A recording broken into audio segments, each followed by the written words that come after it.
In 1995, some divers were off the coast of Japan. They discovered an exquisite and peculiar design on the seafloor. It was a circle underwater. More circles were soon found close by. Experts named it underwater crop circles. Scientists and researchers tried to uncover the secret, but for more than a decade, the appearance of the geometric structures remained a mystery until a group of Japanese researchers made a terrifying discovery about the cause of mysterious underwater circles on the ocean floor. Here is what they discovered. Japanese photographer Yoshi Okada has spent the last 50 years exploring and recording his discoveries off the coast of Japan. Okada recently discovered something he had never seen before when diving in Amano-Oshima at the southern corner of the country.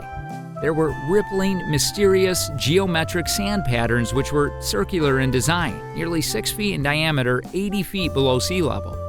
To investigate the beginnings of what he called the mystery circle, he soon returned with his team. The scientists deployed underwater cameras and started their investigation. What they found was just mind-blowing.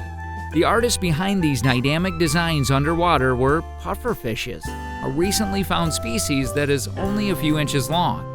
Why did they construct this? It took 20 years to figure out what caused the underwater crop circles.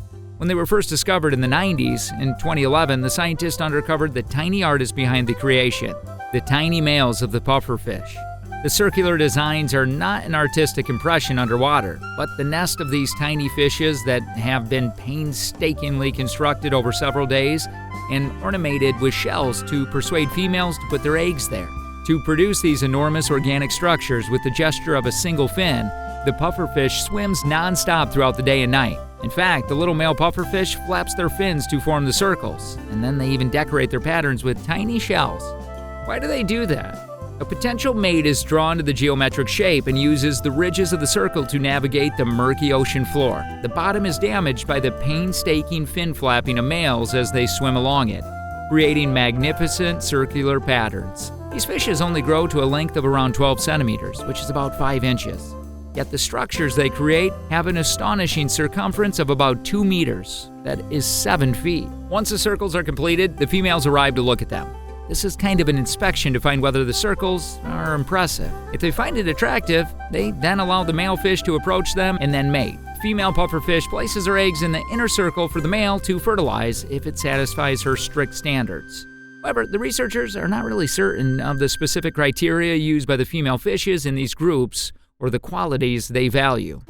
After laying her eggs, the female pufferfish then swims away. She leaves the weary pufferfish to care for the eggs until they hatch. This means that the male pufferfish task is still not done. He moves on to a new patch of sand and starts the process all over again to build another new nest for his next fortunate mate because there is no time to supervise when this occurs just 6 days later. Researchers have found that the male fishes of some cichlid species are known to build crater-shaped mounds that females visit to fertilize their eggs. Similar to pufferfishes in the African lake, Tanganyika, male featherfin cichlid construct little sand bowls as display for females prior to mating. The building process. The pufferfish constructs the circles over a period of 7 to 9 days. A larger nest denotes a stronger or more fit male fish because the nest building takes so much time. These formations are not maintained by the male pufferfish, and the underwater currents swiftly sweep them away. They probably abandon their previous forms because the rings deplete the local supply of fin salt, necessitating the construction of new structures in regions with new material. The formations closely resemble so-called bowers, which various species like bowerbirds use a staging area before mating. Considering this, the scientists have speculated that the formations might only be used to collect fin sediments that females might utilize to select their mate. Researchers have identified 3 never-before-seen characteristics in the geometric patterns of the pufferfish. Number 1, they start by involving peaks and valleys that are aligned radially that are not near the nest. Number 2, in addition, the males scatter bits of shells across these ridges. Number 3, the male collects little sediments to give the resulting structure a unique appearance and coloration. The male fish, strangely enough, uses the circular pattern itself to collect the fine particles. One of these circles is scaled down to half its original size for a fluid dynamics test. And it was discovered by researchers that the upstream region of the circle funnels water and fine sediments into the center. The water is then forced outward by the peaks and valleys downslope. A study found that where the eggs are laid, the water speed was decreased by over 25%. The sculpture's ridges and grooves also assist in blocking currents, preventing the eggs from being tossed around and possibly being exposed to predators. A research team examined a total of 10 building operations that were performed by 4 to 8 males. Male pufferfishes built their particular circles over the course of 7 to 9 days by swimming in and out of them frequently, and using their fins to carve through in the sand beneath them. The male fishes were seen adorning the peaks with shell and coral fragments as they methodically crafted the spirograph design. The ornamental shells are said to also contain nutrition for the pufferfish's young. The pattern, however, provided another useful purpose as well. The male swimming patterns disrupted the small sand particles and drove them into the center of the circle, which acted as an actual nest. The male fish would entertain female callers here in the circle. The underwater researcher noted that when a female pufferfish approached the circle, the male churned up the sand in the center and ran back and forth through it. In the middle zone sand, if she thought he was a good mate, she would lay her eggs, although they have not yet shown it. Researchers believe it is likely the circle's quality influences a female's choice of partner. The male, however, stops maintaining the circle once mating is complete, and when the eggs hatch, he completely leaves the nest. But why not just reuse his previous circle? You might wonder, after all that effort. The area needs to have fine sand particles for the subsequent cycle of egg rearing, but the scientists hypothesize that the male's aggressive courtship depletes the area of these particles. Then, for these passionate painters, it's back to the drawing board. The Australian Circle. In September 2018, a hovering autonomous underwater vehicle monitoring a subsea natural gas infrastructure off the coast of Australia. The vehicle captured footage of an unexpected feature, a rippling ring etched into the beach. Nearly 24 of these circles, which resemble the intricate nests built by white-spotted pufferfish males near Japan, were finally found by researchers. This was the first instance of its kind outside of Japan. The Australian ring's creator species is unknown. However, an unnamed pufferfish was spotted running away from one of them. Although there isn't any video evidence that pufferfish are constructing the nest in Australia, the November 2020 Journal of Fish Biology speculated that the structures are remarkably comparable to those in Japan and even shared the same number of ridges.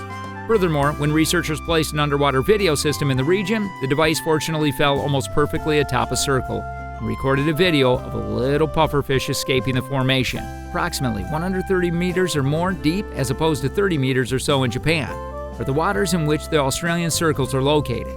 There are concerns regarding the species responsible because Australian pufferfish, which are common in the area, usually live in shallower waters. The Denmark underwater circle. At the Danish shore, researchers found some enigmatic underwater circles. In 2008, the first images of the submerged rings appeared. There were rumors of connections to pufferfishes, but in 2011, researchers discovered something else: eelgrass, a local species of seagrass that supports crab and small fish, resulting in making the rings. The circles were under detailed observation, and the same researchers discovered later that the eelgrasses and seabed sulfides interact to create the enigmatic forms. The reason? Eelgrass stands typically generate large radial carpets of grass by expanding outward in a radial pattern. However, when the grasses spread and saturate the shallow waters, they have the propensity to seize hold of and ensure mud that would otherwise continue to move down the seafloor. The older, weaker eelgrasses in the circle's core are the first to succumb to the poison when the sulfide-rich mud builds up around them. Eelgrass stands eventually develop ring-like formations as poisons hollow out their centers. This leaves the seafloor speckled with one of the shapes that is almost always sure to amaze and perplex us when it appears in nature, whether it be on the ice coverings, the world's deepest lake, or fashioned from silt. Less than 5% of the oceans in the globe have been explored, according to the National Oceanic and Atmospheric Administration.